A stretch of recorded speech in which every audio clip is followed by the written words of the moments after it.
Soudružky a soudruzi, pozvat se vás dnes, abychom projednali velmi vážný případ, sice se soudružkou, která tady před náma stojí a která se provinuje tím, že nám stále narušuje náš plán, na pracovišti je drzá, mistrovi odmlouvá, její kázeň je špatná, že stále nám dělá absenci a prostě nevíme, si s ní radí.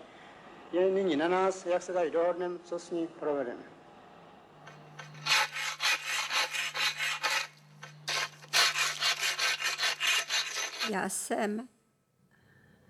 Musím říct, že já to vím, že jsem strašně dlouho měla temno, jo. Já jsem se pořád jako brodila tím temnem. Já jsem pořád nevěděla, co chci, co mě vyhovuje, co mě nevyhovuje. Já jsem prostě pořád vlastně se nemohla sama sebe najít. Předtím jsem tápala mezi literaturou, ne, že bych chtěla psát, ale prostě zajímala mě strašně literatura, divadlo, i by mě lákalo hrát. I výtvarné umění mě zajímalo a tak dál. Přišla jsem do styku s fotografií ve svém prvním manželství. Tak se to tak všechno jaksi do sebe zaklapávalo, že prostě že jsem i z toho Brna došla do Prahy a tak dále. Všechny možné náhody sehrály to, že jsem se odstla v blízkosti filmu a u toho filmu jsem najednou ucítila, že jo, to je ono.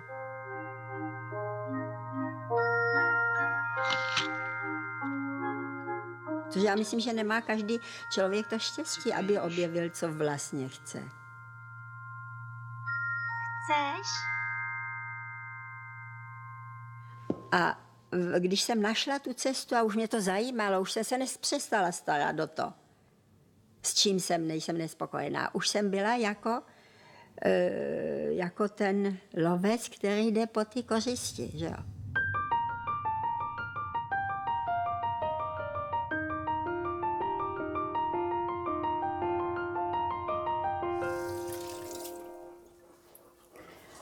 Panečku.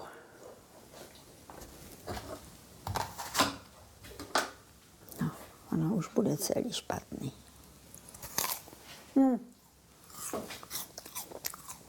Budu muset udělat kompot. No já jsem šla na FAMu proto, a řekla jsem to tam a pochopila jsem, že jsem asi řekla velkou drzost, protože vlastně tam seděli režiséři. A já jsem řekla, že prostě chci to studovat, protože se mi nelíbí, jak se dělají filmy. Mně se nelíbilo, že se točí tak jaksi předvídavě, že je to tak naaranžované, že je to takové, no prostě nuda. Mně se zdála, že forma je strnulá. Co děláš? Panu, jsem takhle jako pana, ne? Já jsem pana. Aha. Jo, já jsem prostě vlastně si myslela, že od začátku, že dovoleno je vše. Já jsem byla natolik drzá, že jsem chtěla si dělat, co si chci. Já jsem chtěla tu naprostou svobodu, jo? I kdyby to měly být chyby. Tak jak to vypadá? Řekni k tomu něco, jaká je situace. To je dobrý, myslím, že máme takové na vybraný, to může být lepší. My jsme měli němou scénu v prvním ročníku hranou. Tam jsem já podlehla tomu, že když je to němé, tak jsem udělala jako pantomimu. A tam vlastně mě chtěli vyhodit ze školy, protože jsem si k tomu nahrála Armstrongovu Up in the Morning. No ten pohled jako bude radikálně úplně jiný, barevně ne. Jo. Jo? Bude no, jako odbarvené. Proč bude jiný? Vyvlekla jsem se z toho velmi špatně prostě. Velkýma depresema, páchala jsem sebevraždu a různý takové blbosti. A dodržuješ to, že ten subjekt je jenom jeden? Ne, změní. Já jsem si pížlala jsem si zápěstí. Na koleji. No a tak se na to přišlo. Jsem se tam zamkla, ale oni se na mě dobouřili. No a co toto? Toto já nechápu. Jak jste k tomu dospěli, k této barvě? Toto je tak diametrálně jiný, že to nedáte dohromady. Přece nebudeš pořád skákat tam a tam, jo? Já jsem nevěděla opravdu, co mám dělat. Já jsem neviděla žádnou perspektivu před sebou. Já jsem tady byla jediná ženská, nejstarší ze všech. Prošla jsem už veškerou praxi na Barrandově. Věděla jsem, že mě to zajímá, chci to dělat. Nechtěla jsem toho nechat, ale nechtěla jsem se vracet teda zase na Barrandově jako asistent. To jsem neviděla jako šanci a neviděla jsem vůbec, co teda vůbec, žádnou, nic. Jsem nechtěla nic jiného dělat, nechtěla jsem se ani vrátit domů. Nic, prostě pro mě to byl duršus a řekla jsem si, že konec, že nechci žít. Prostě pro mě to bylo dokonale buď a nebo. Pro tebe by to nebylo buď a nebo.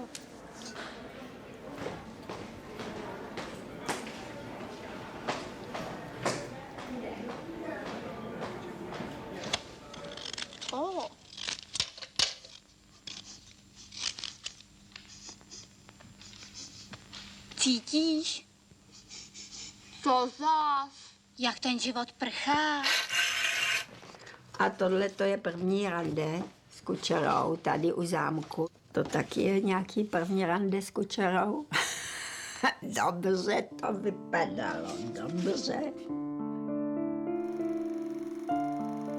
Jak když jsem ještě byla svobodná, jo, tak jsem si vždycky říkala, nikdy si nevezmu filmaře. A vezla jsem si kameramana a spadla jsem do toho stejně.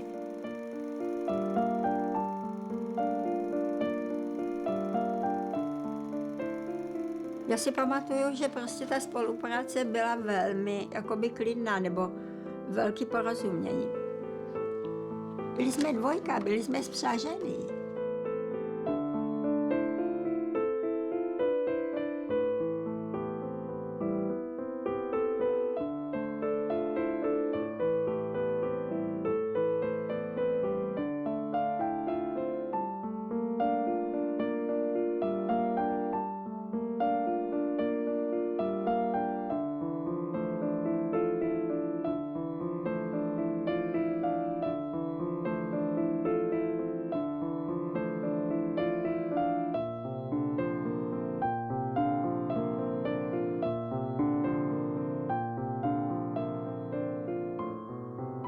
No a tady je vidět, jak Jaroslav Kučera dovedl blbnout. Jo, on opravdu měl ohromný smysl pro humor. Ale jenom někdy. Někoho třeba nezajímá, když přijde na návštěvu a oni mu začnou ukazovat jeho fotografie, jo. A mě to vždycky u každého člověka zajímá, jo. Třeba říká, a my vás tím nebudeme nudit a tak dále. A mě to vždycky zajímá. Mně se zdá, když tam postihnu ten rozdíl, ty doby, jo, jak se to, tam se vždycky otiskne ten život, ten jiný, nejenom životní styl, ale ten postoj k životu. Všechno, ta energie je v tom obsažená. Vůbec člověk, jak se mění.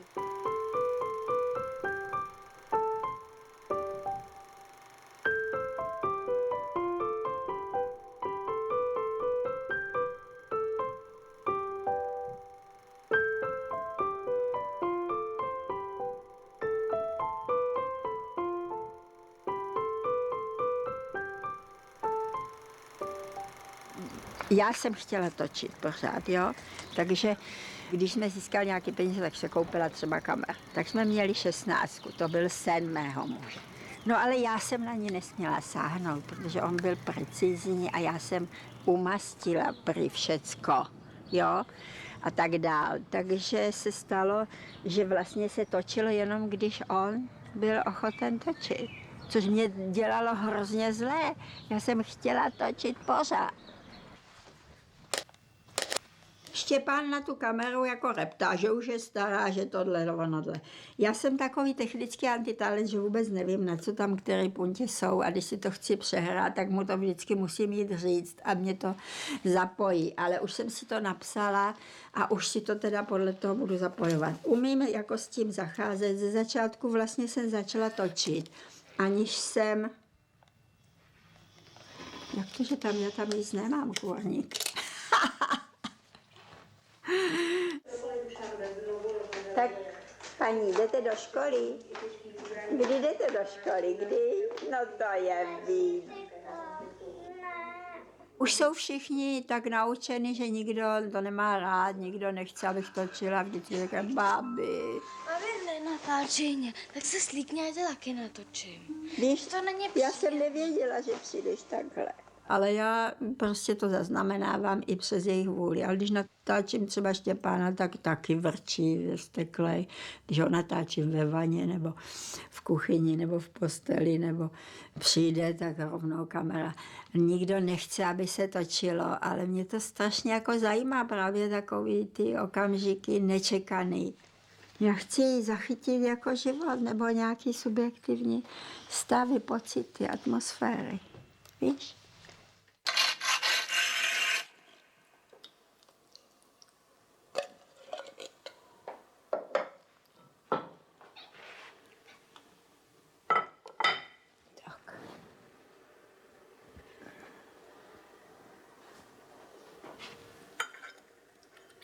Ale nejdůležitější je pro tu práci nebo pro tom člověku je vlastně jeho zájem. A postavit to třeba u mě na mým zájmu, tak tam je to těžké, protože vlastně bych řekla, že mě zajímá všechno. Protože jakmile naťukneš jednu věc, tak se ti rozevírají pořád další a další. Teď například se mi pálí určitě to maso.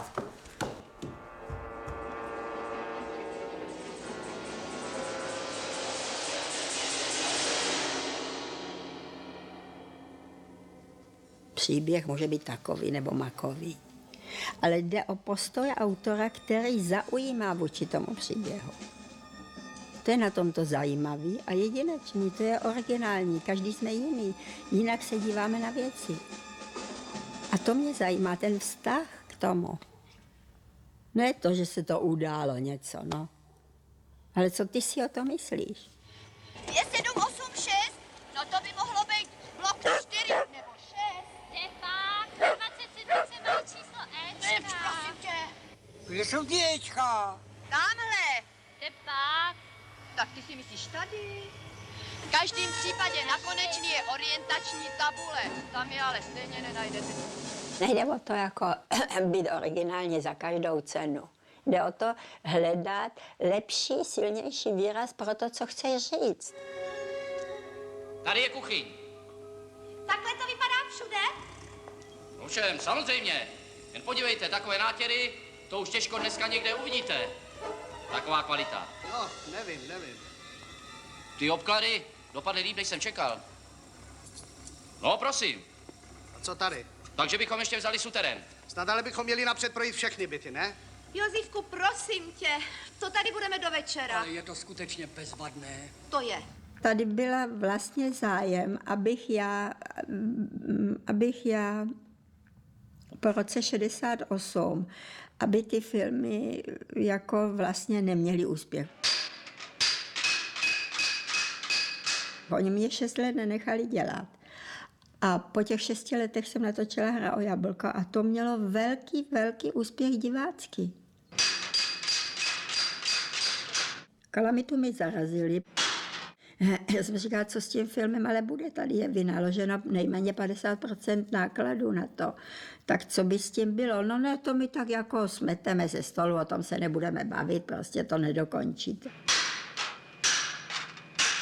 Tak já jsem šla domů a napsala jsem dopisy na Ministerstvo kultury, na ústřední ředitelství, na stranu že prostě na film Kalamita bylo vynaloženo tolik a tolik finančních prostředků, že já jsem musela podepsat rozpočet, že jsem za to zodpovědná, že mi bylo řečeno, že se to teda nemá dotáčet, že to není moje vina, ale že si myslím, že vzhledem k tomu, že to zakázal pan soudruh Toman a soudruh Marvan, ředitel, takže si myslím, že by se to, co se na to vynaložilo, mělo odepisovat z jejich platu.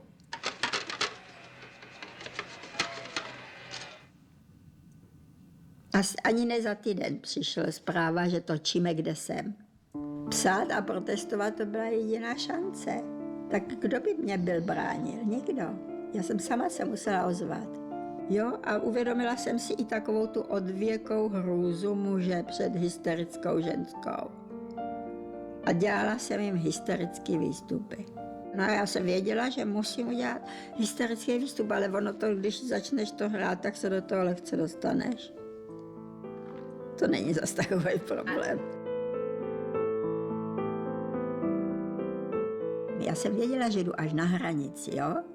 Mnohdy s tou drzostí. Já jsem prostě vlastně volila za ty totality takovou taktiku, jako že jsem je ujišťovala, že jsem připravená na to, že mě smetou, ale že já je strhnu sebou.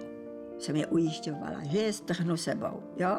Že s tou udělám takový skandál a že prostě povím takové věci, že je to teda bude stát taky existenci.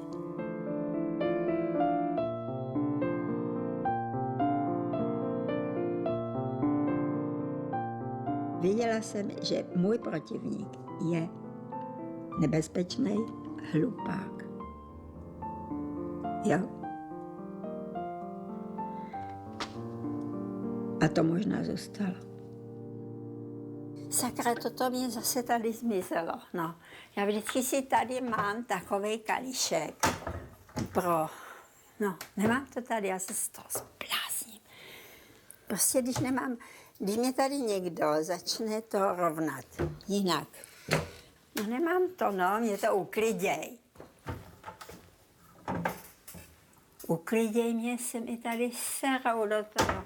Aspoň kdyby to nechali na stejném místě. Ne, oni udělají lepší pořádek, že to zmizí všecko.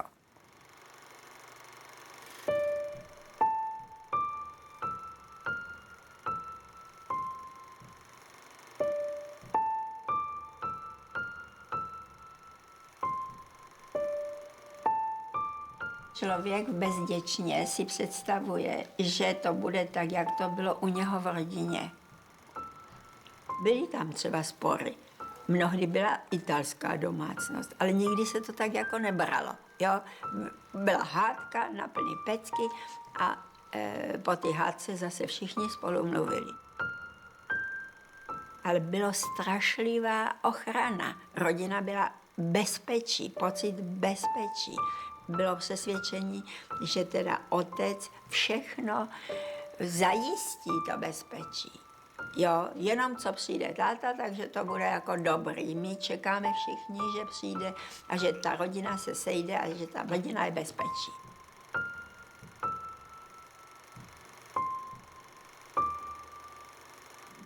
V podstatě vždycky jsem věděla, že udělám všecko pro to, abychom se nějak v domě se zahradou stabilizovali. Někdy.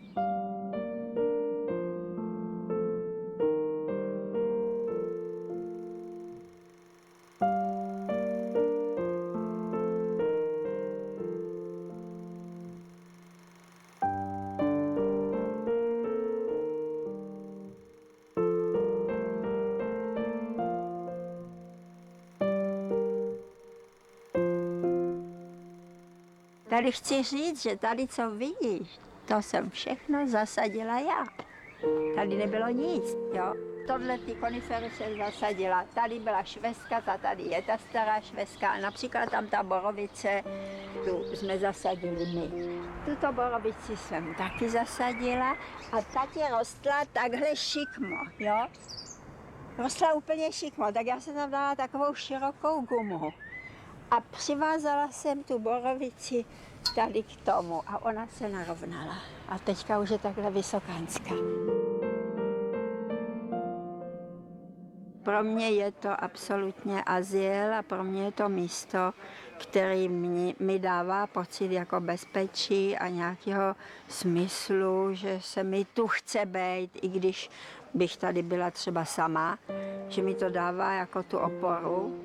A hlavně, že je důležité, když to člověk sám dělá, když víš, že tady ten jilm zasadíš a že ho zasadíš blbě, moc blízko u domu. Ale udělala jsi to ty. Pamatuješ, že ten strom, že po něm jsme lozili nahoru a malí děcka po něm lozili a že prostě teďka už tam nikdo nepoleze a nevím co. Všecko má svůj teda smysl a tu rodinu to, byť třeba možná proti její vůli, to spojilo. To jsem já udělala. Tady je Kučerová Tereza, Chytilová Věra, Jaroslav a Štěpán Kučera. A sluníčko. Přála jsem si, aby tady bylo veselo.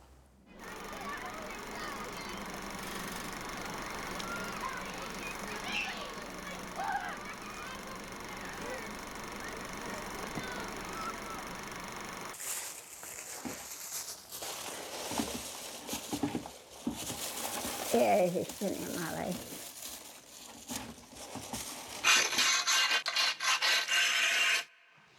Tak tohle to jsou ceny filmové kritiky. Mám 2, stejný.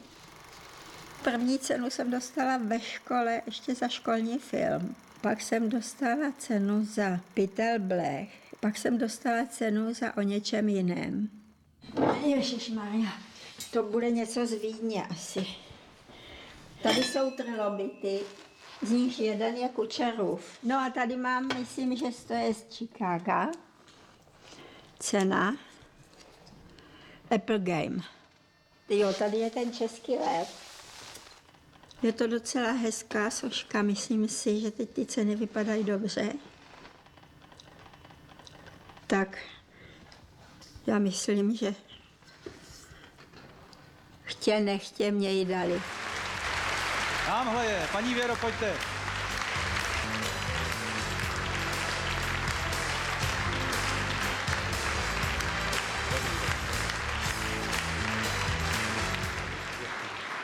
Děkuji, já bych se jenom chtěla zeptat, jestli to mám za všechny filmy. Podívejte se, paní Věro, v tomhle akademie není zase tak puntičkářská.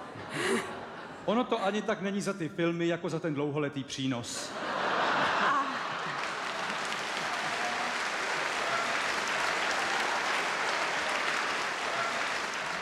Dlouhodobě přináším něco filmu. Musím říct, že většinou, když to něco přineslo, většinou mi bránili, abych to dělala. Tahle je moc hezká ta cena. To se tak dobře drží a tak se dobře hladí a dobře se tam v ní odrážejí věci.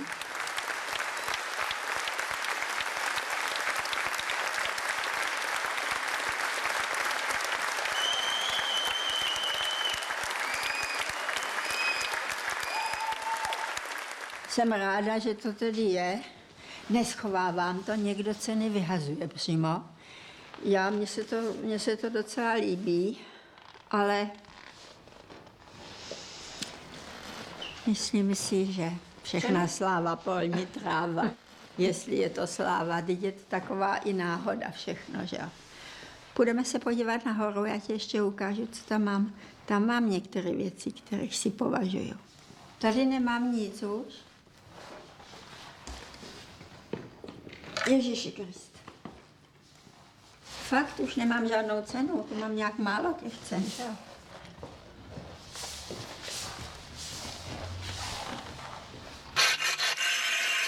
No, běž. Já se musím pilně dívat dolů. Já jsem si měla vzít černé brýle, abys na mě neviděla, vlku. Běž. No, abych byla trošku krytá. Nikdy mě na to nezáleželo. Aby po mně zbyla stopa. Po mně je tma. Když jsem začínala, nevím, jak jsem to vůbec mohla říct, jak jsem mohla doufat, že tu stopu udělám. Dneska se mně se to zdá malicherný, tato touha po uznání. Po mně, moje stopa jsou moje děti. A na těch nemám takovou nějakou zásluhu, že jo. Ty nesou ten život dál. Ty prostě budeš se mnou. Musíš se ke mně znát, nedá se nic dělat. Au. No a tak ty jsi nepokračoval, jak to bylo. Hele, jak to bylo teda s tím blitím, teda s tím zábradlím. Jak to bylo, co to bylo, jak se to jmenovalo, aspoň mi řekni. Ne, Štěpáne, neodcházej. Ty porodíš rebeli. Jo? Jsou, no jinýho názoru jsou rebeli hlavně vůči tobě. Takže jsou jinýho názoru, jsou jinýho temperamentu, mají jiný názor na věci a pak ta rodinná vazba, oni mají tam nemáš sílu jako rodič, aby je přinutit, aby tě poslouchali. Cizího člověka zastrašíš, jo, že tě poslouchá. Protože když dupneš, když to vlastního člověka, když dupneš, tak ho ještě víc posílíš v tom odporu. Jeden film jsme udělali spolu a pak jsme si řekli, že už ne. Já jsem chtěla aspoň jeden film s ním udělat. Terezu jsem požádala, aby mi dělala kostýmy k čemu? K faunovi. Takže jsem využívala to jako prakticky, protože jsem nechtěla dělat složitý věci, složitý nápady, když to mám u ruky. To, co máš u ruky, tak to použiju jako hned.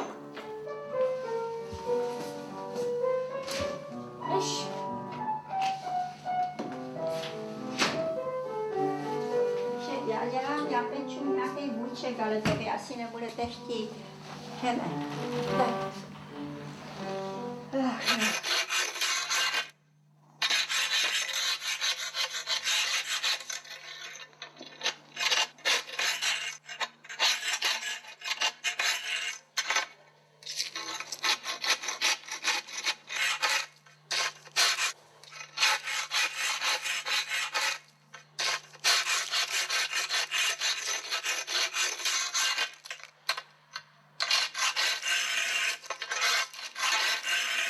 Ta rodina je na jednu stranu opora, na jednu stranu veliký oslabení, když prostě na té rodině lpíš a ta rodina nemusí, že jo, nemusí vždycky existovat. Může se zbořit, může se rozpadnout, může se cokoliv v té rodině stát, tudíž není to vůbec žádná jako jistota. Viděla jsem to na příkladech třeba svých rodičů, na kontradikcích, jak lidi prostě vůbec se mají rádi, co chtějí jedno od druhého, jak se lidi vlastnějí, jak si nedávají svobodu. Tam jsem si uvědomila, co já chci, co snáším vůbec. A já si myslím, že se nemůžeš od nikoho přijít, protože musíš zavázán. A já jsem se nechtěla nechat svázat nikým, ničím.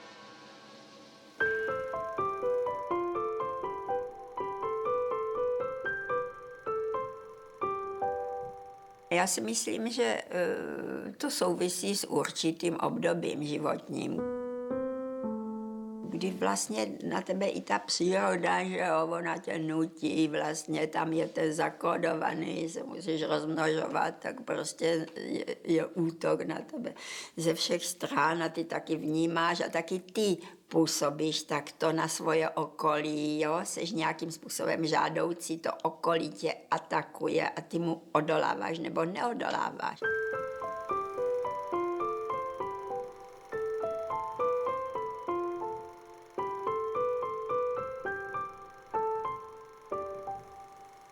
Já jsem měla třeba zábrany, ale když jsem viděla, že to nemůže být a nebo nemusí být pro rodinu nebezpečný, no tak jsem třeba neodolala, jo. Ale cítila jsem to jako nesprávný, cítila jsem to třeba jako hřích, jo, ve svých teda tom. A uvědomovala jsem si, že právě proto, že je to hřích, tak právě proto je to tak zajímavý, jo? Že to vlastně spolu souvisí a že ty seš tak toho oběť, že jsi neodolal a že vlastně toto je takový přírodní zákon. Ale já, ať bych měla zájem jakýkoliv jinde, tak jsem věděla, že nikdy rodinu neopustím. To jsem prostě věděla. A doufala jsem, nebo věřila jsem, že můj partner má stejné postoje. Vždycky se počítalo s tím pevným vztahem.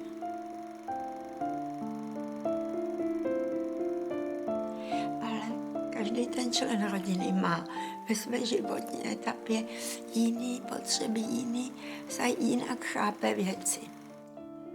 A já si myslím, že ta matka je ústřední moment. A že musí to obsáhnout všecko. Jo? Musí chápat ty děti, sledovat tu nějak výchovu. Všecko je to amatéřina hrozná, jo?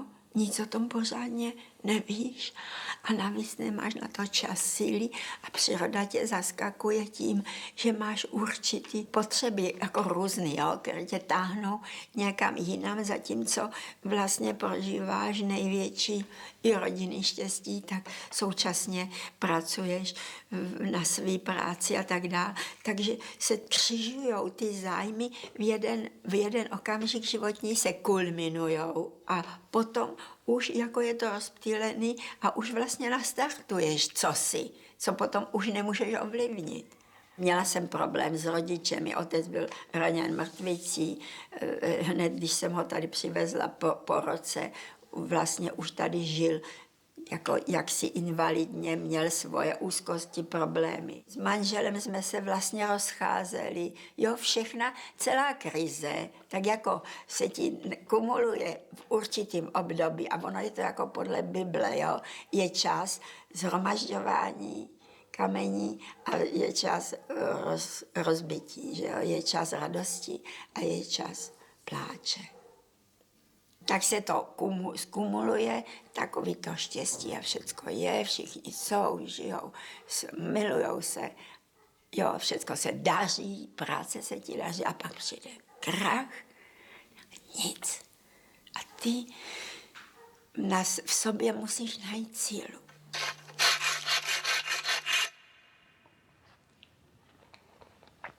Tady je z úst nejvyššího, zdali nepochází zlé i dobré.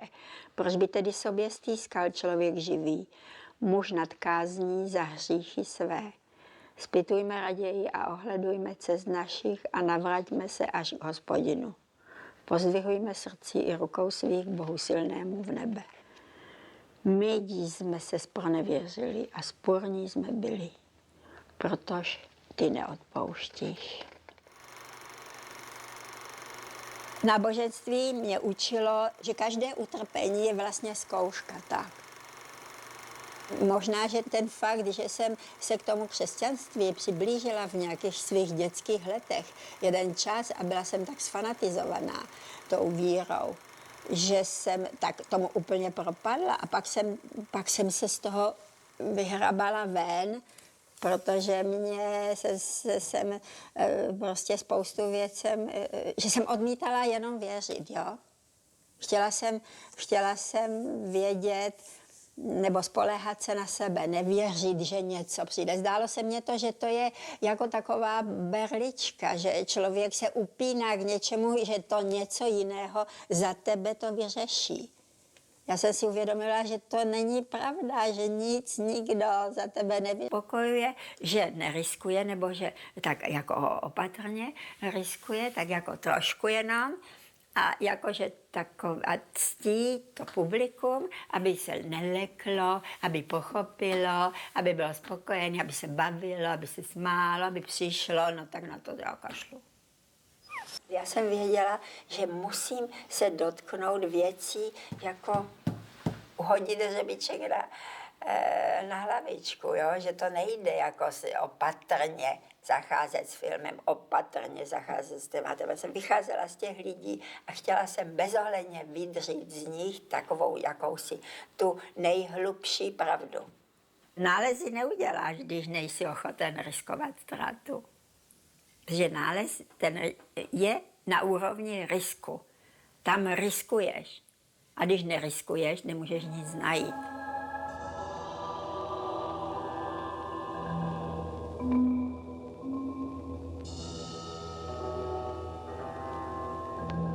Ne, za posledních 10 let jsem, to znamená od roku 90, jsem nezískala žádnou cenu.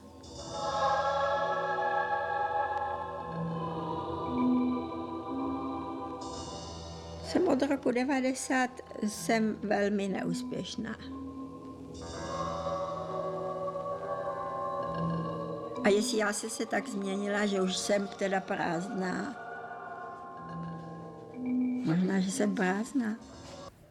To se mě někdo jednou ptal, proč nedělám pořád všechny filmy jako 7 krásky. To ani nevím, nehodí se každý téma k tomu.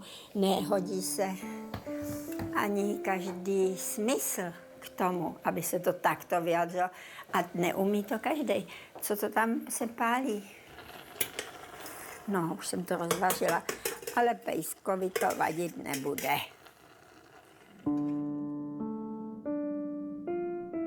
Kritika nikdy není erudovaná tak, aby ti řekli, proč co konstruktivně, aby to byla teda nějaká analýza.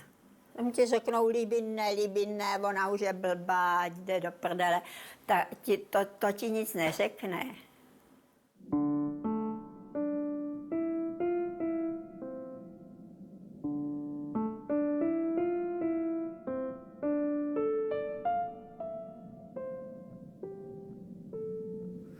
Ti nehledí k tomu, že nemají úplnou pravdu.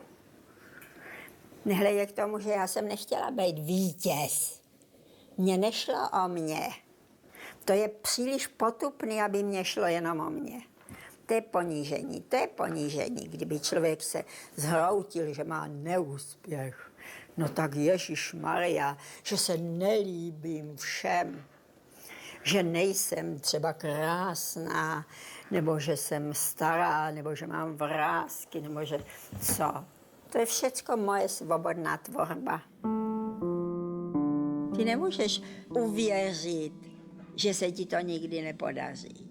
Každý ten proces, byť nevydařený, má pro tebe význam. Je to pro tebe určitý přínos, ten zápas. Tomu se vůbec nic nevyrovná. Víš, ale hlavně víš proč? Mě tak trošku je to fuk, protože já jsem lehkomyslná. Já jsem tak špatně udělaná. Já jsem lehkomyslná. Jednak ani nemám paměť a jednak se tím nechci zatěžovat.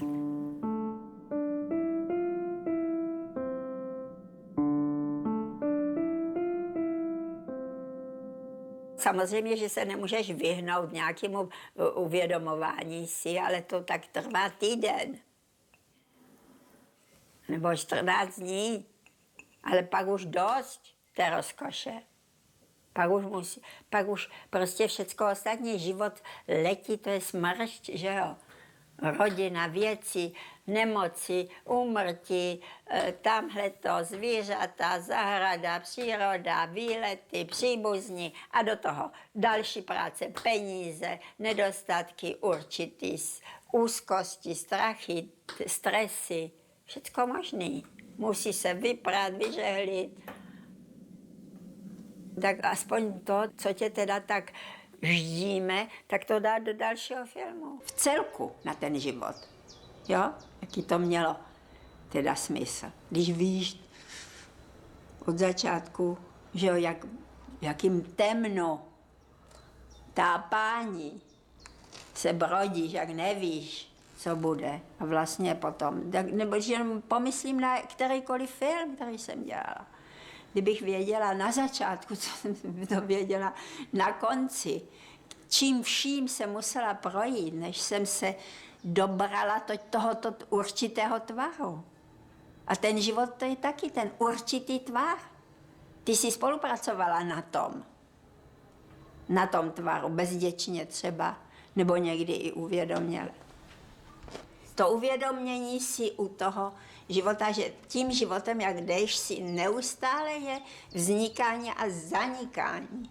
A to považuji za strašně jako tvrdou záležitost. Jo? S tím se směřování, to uvědomování si se pořád toho, ty lability toho všeho.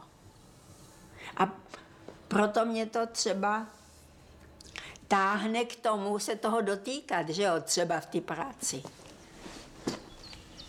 Jo, že proč to je, proč je člověk jako jenom tak jako na chvíli.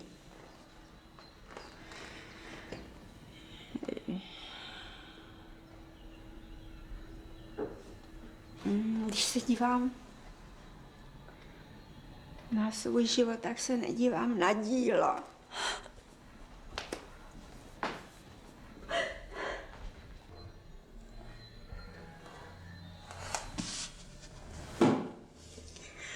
Ale že to člověk musel vydržet. Všechny ztráty.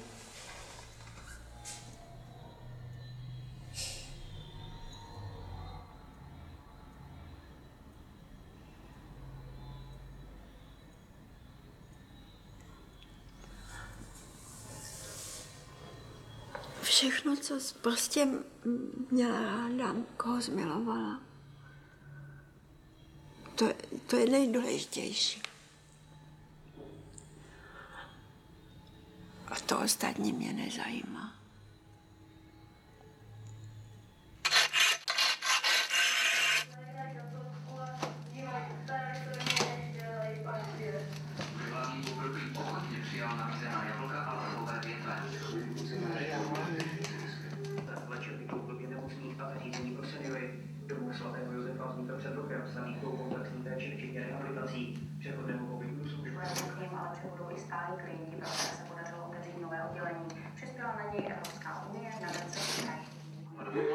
Vítězství 99-83 Houston prohrál po třetí v řadě. Ale já jsem šťastná. Já jsem taky tak šťastná. Ale jo, já jsem spokojená. Neříkám, že pořád. Ano, já jsem šťastná. My jsme přece obě tak šťastná.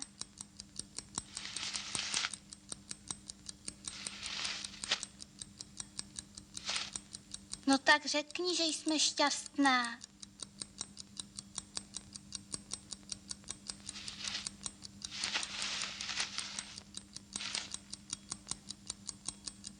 A hrajem na to? Ne.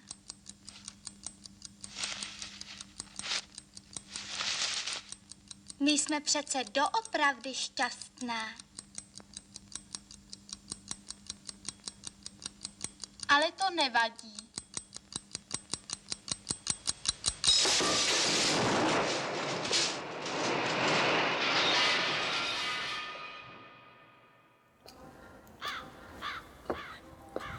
Sněží. Tam jasný, nesem, fakt nepotřebuješ, abych to teda, nepotřebuješ mě. Jo, je to zaznamenaný teďko. To se Proč bys měl být smutnej? Já tě potřebuju, Štěpáne, chci ti říct, že děláme spolu další film. A sice Esteru. Už je to objednaný. Budeš dělat Esteru? Já nevím. To ještě uděláme, dokument sneseš. Zvlášť, když je tak určitý. A bude mít scénář. Scénář bude mít. Na rozdíl od minulých filmů. My jsme neměli scénář, no to bylo hrozný. Jo.